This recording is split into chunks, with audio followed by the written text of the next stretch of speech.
પાટણ જિલ્લાના રાધનપુર ખાતે શ્રી સરસ્વતી શિશુ મંદિરમાં પ્રતિભા દર્શન કાર્યક્રમ યોજાયો.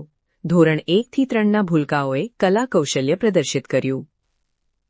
રાધનપુર ખાતે વિદ્યાભારતી ગુજરાત પ્રદેશ સંલગ્ન લોક કલ્યાણ ટ્રસ્ટ સંચાલિત શ્રી સરસ્વતી શિશુ મંદિર શિશુવાટિકા પ્રાથમિક એવં માધ્યમિક વિદ્યાલયમાં શિશુવાટિકા અને ધોરણ 1 થી 3ના બાળકો માટે પ્રતિભા દર્શન કાર્યક્રમનું સુંદર આયોજન કરવામાં આવ્યું હતું.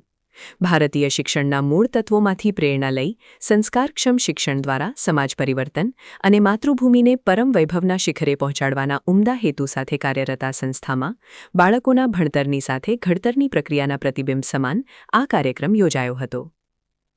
આ કાર્યક્રમના અધ્યક્ષ સ્થાને વિનોદકુમાર દલસુખરામ ગોકલાણી ઉપસ્થિત રહ્યા હતા. આ ઉપરાંત મહેમાનોમાં ધનાભાઈ આહિર, મહાદેવભાઈ રબારી, દેવરામભાઈ ચૌધરી, વિનોદભાઈ પોપટલાલ ઠક્કર, ગફુરભાઈ ભરવાડ તેમજ રાધનપુર માર્કેટયાર્ડના ચેરમેન બાબુભાઈ ચૌધરી સહિતના મહાનુભાવોએ હાજરી આપી હતી. કાર્યક્રમ દરમિયાન વિદ્યાર્થીઓ દ્વારા સ્વાગત ગીત, પ્રાર્થના ગીત, અભિનય ગીત, ગરબો, નાટક, પ્રાચીન ગીતો અને દેશભક્તિના ગીતો જેવી વિવિધ સાંસ્કૃતિક કૃતિઓ રજૂ કરવામાં આવી હતી. લોક કલ્યાણ ટ્રસ્ટના નેજા હેઠળ 1989થી શિક્ષણ કાર્ય કરતી આ સંસ્થાના કાર્યક્રમમાં રાધનપુર ખાતે અભ્યાસ કરતા 700 જેટલા બાળકો અને તેમના વાલીઓ મોટી સંખ્યામાં ઉપસ્થિત રહ્યા હતા. આ પ્રસંગે ઉપસ્થિત જનમેદનીએ બાળકોનો ઉત્સાહ વધાર્યો હતો અને કાર્યક્રમ સફળતાપૂર્વક સંપન્ન થયો હતો. આયોજિત આજના આ કાર્યક્રમમાં ઉપસ્થિત સૌ આપણી સંસ્થાના શુભેચ્છક અને રાધનપુર શહેરના અગ્રગણ્ય સૌ મંચસ્થ મહાનુભાવો, રાધનપુર શહેરમાંથી આમંત્રિત પ્રબુદ્ધ નાગરિકો, મારા વ્યવસ્થાપક અને ટ્રસ્ટીગણ, આચાર્ય ભાઈઓ, દીદીઓ, નાના ભૂલકાઓ અને જેનાથી આ કાર્યક્રમ આજે શોભી રહ્યો છે એવા અમારા સૌ વાલીગણ, ભાઈઓ અને માતાઓ, સવિશેષ જવાબદારી આપણા પ્રમુખ શ્રી પ્રકાશભાઈ દક્ષિણી કોઈને કોઈ સામાજિક કારણથી આજે હાજર રહી શક્યા ન હોવાથી મારા ઉપર આવી પડી છે. બાકી તો હું આ સંસ્થાનો ટ્રસ્ટી કહું કે સેવક કહું કે કાર્યકર્તા કહું, એ ભાષાથી આગળ ન વધી શકું.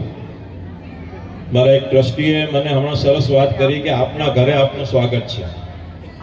આ મારું જ ઘર છે, મારું સ્વાગત ને મારું સન્માન ન લેવાના કારણે ગયા વખતે ચાલુ કાર્યક્રમમાં હું નીકળી ગયો હતો, એ મારા કાનજીબેન ચંદુભાઈ ઉલ્લેખ કર્યો.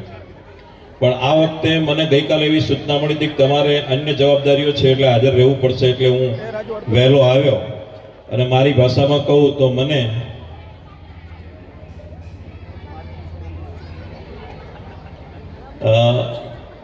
વધારે પડતું સન્માન અને સ્વાગત મારું કર્યું.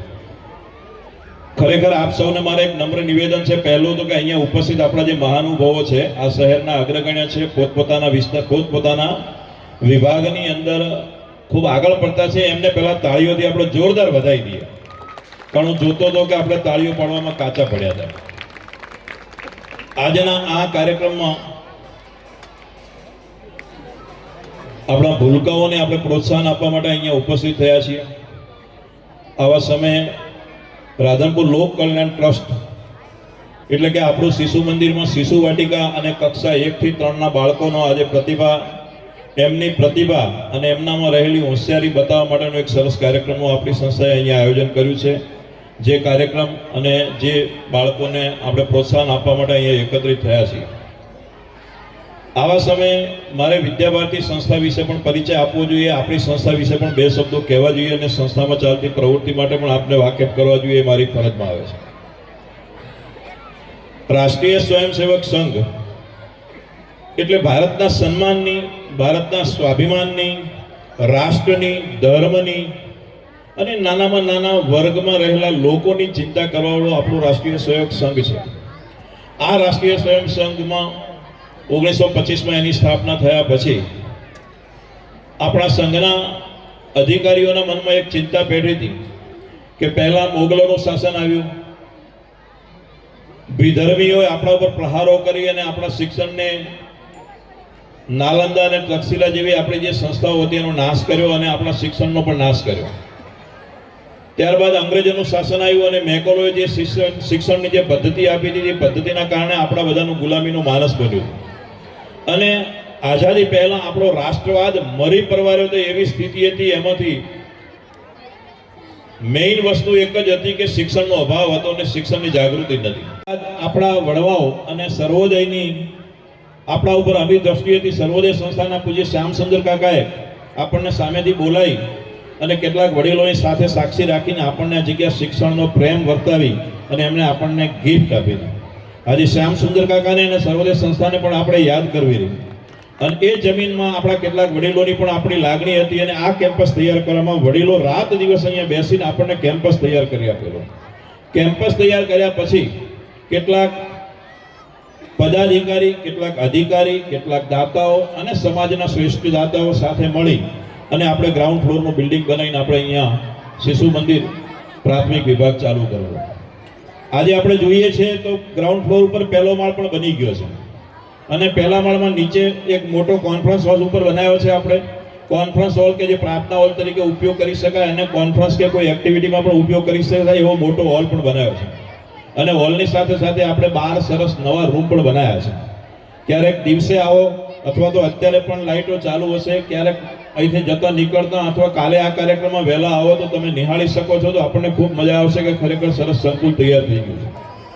આ સંકુલ માત્ર સંકુલ ના રહે એવી પણ આપણા ટ્રસ્ટીગણ અને વ્યવસ્થાપકોએ ચિંતા કરી છે.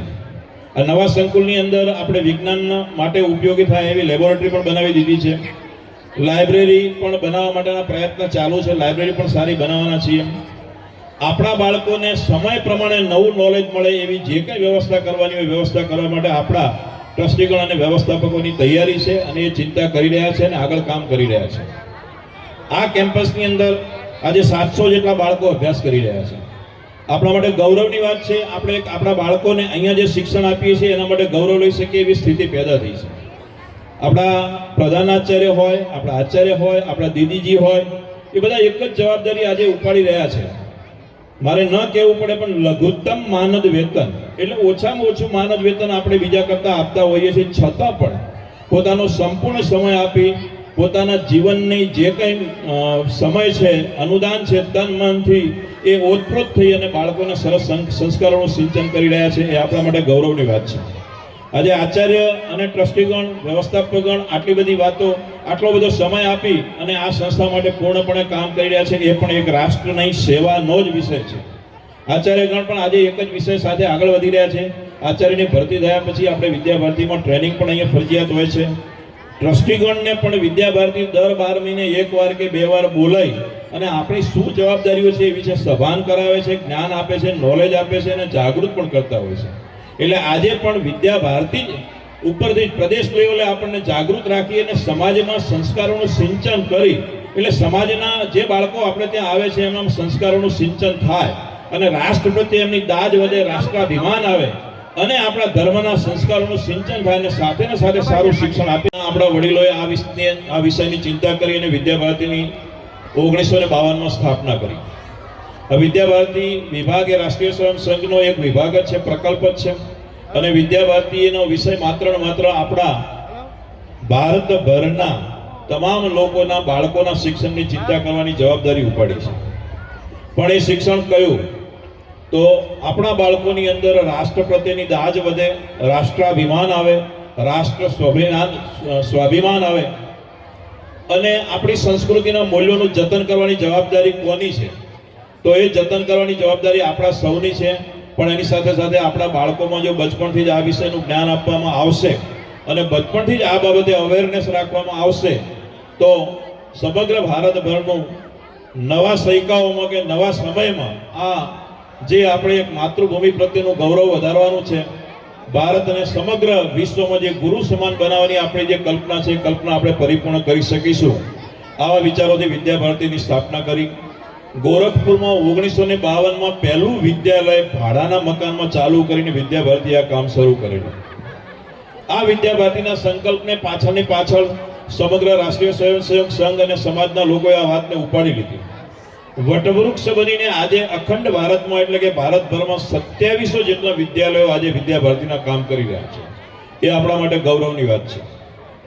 આ વિદ્યાલયોમાં આજના સમયે મને હમણાં રમેશભાઈ ચૌધરીએ એક સરસ સૂચન કર્યું કે વિનોદભાઈ શિક્ષણ તો નવા જમાનામાં AI થી પણ હવે મળશે, ઓનલાઈન મળશે.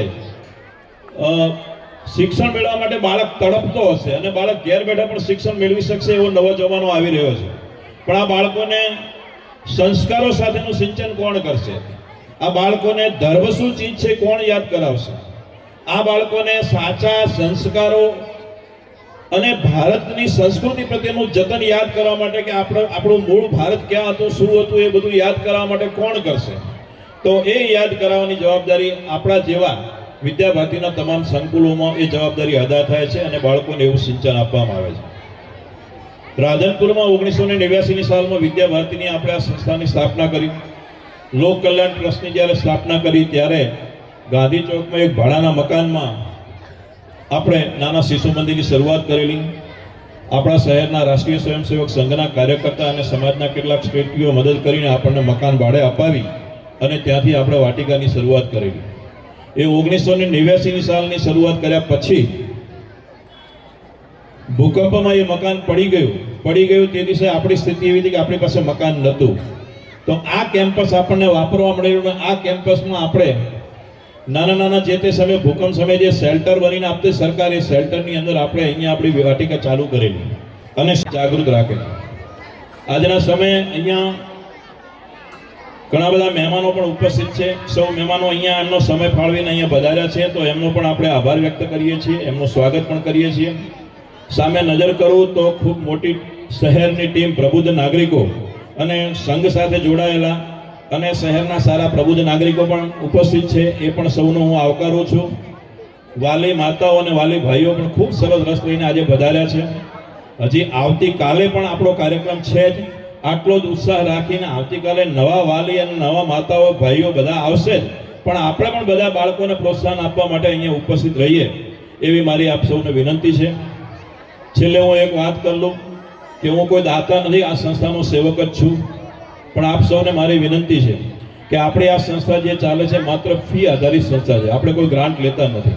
આપ સૌના નોલેજમાં હશે જ આ વિષય કે આપણે માત્ર સમાજથી જ ચાલતી આ સંસ્થા છે. સમાજના બાળકોમાંથી જે ફી આવે છે ફીના આધારે ચાલતી સંસ્થા છે. ક્યારેક આપ સૌના કોઈના પણ મનમાં ક્યારે મન થાય કે આ સંસ્થાને અમારે મદદ કરવી છે તો પ્રેમથી આપ દાનની જાહેરાત કરી શકો છો, એવી પણ હું આપને વિનંતી કરું છું. આજે બીજી એક વિષય છે કે બાળકોનો સરસ કાર્યક્રમો છે. આ બાળકોને આપણે પ્રોત્સાહન આપવા માટે તો અહીંયા આવ્યા જ છીએ. માતાઓ તો સરસ ઉત્સાહમાં બેઠી જ છે, ભાઈઓ પણ સરસ એમની પ્રવૃત્તિઓ જોવા માટે આવ્યા છે. પણ આ બાળકોને વધુમાં વધુ પ્રોત્સાહન મળે એના માટે આપણે પણ વિશાળ દિલ કરીને ક્યાંક પ્રોત્સાહક ઇનામો એમને જાહેર કરતા રહેશું તો બાળકોને ઓર મજા આવશે. આવતીકાલના કાર્યક્રમમાં સૌ સહભાગી બનો એવી મારી વિનંતી છે. આપ સૌએ મને સાંભળ્યો, સૌનો હું આભારી છું. મારું સન્માન કર્યું ચંદુભાઈ, મને ગમ્યું તો નથી, કારણ કે એ વખતે એટલા માટે હું 8 વાગે નીકળી ગયો હતો કાર્યક્રમમાંથી. પણ આજે મને તમે સાદી ભાષામાં કહું તો અહીં બોલાવીને ફસાયો છે, એ બદલ હું તમને કોઈક વાર લઈ લઈશ. આભાર.